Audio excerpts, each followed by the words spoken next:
Hello everyone. So what we are seeing here is the actual step-by-step process of the release automation. From the top left screen, we saw earlier that the user has placed a number 2 on the text box, and then the user clicked the build button, then it triggers the QA pipeline job. So what does the number 2 stands for? That is the new version of the code that needs to be deployed on the QA environment.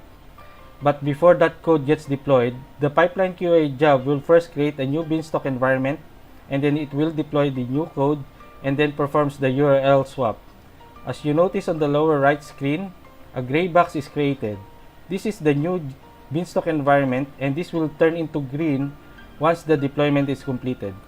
So the deployment is completed, and as you can see on the lower right screen, that the user has also verified that the new code is deployed.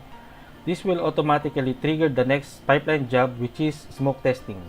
The smoke test is completed, and the next automation now is creating the RFC ticket.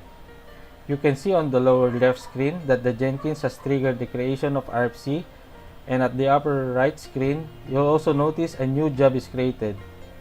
The new job is named to the RFC ticket number. From the left screen, you can also notice that the Jenkins is preparing for the deployment steps for production deployment. However, we are seeing the automation has stopped and the Jenkins throws an error on the log. At this scenario, the RFC ticket was verified by Jenkins in approved state. This means the Jenkins will continue to enable the production deployment job and then performs the deployment action to prod. You can see on the lower right screen that the new Beanstalk environment in prod is created. Once the deployment of the new code is completed, the gray box will turn into green.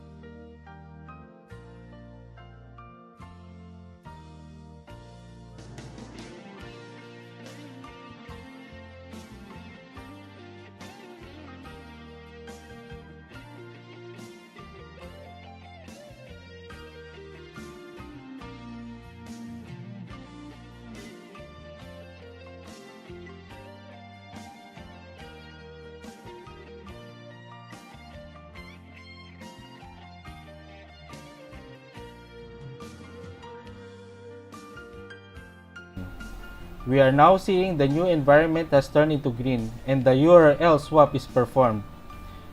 This would be the result of a successful deployment to prod. And lastly, the Jenkins will trigger the final job, which is disabling the deployment to prod job and closing the RFC ticket in service now.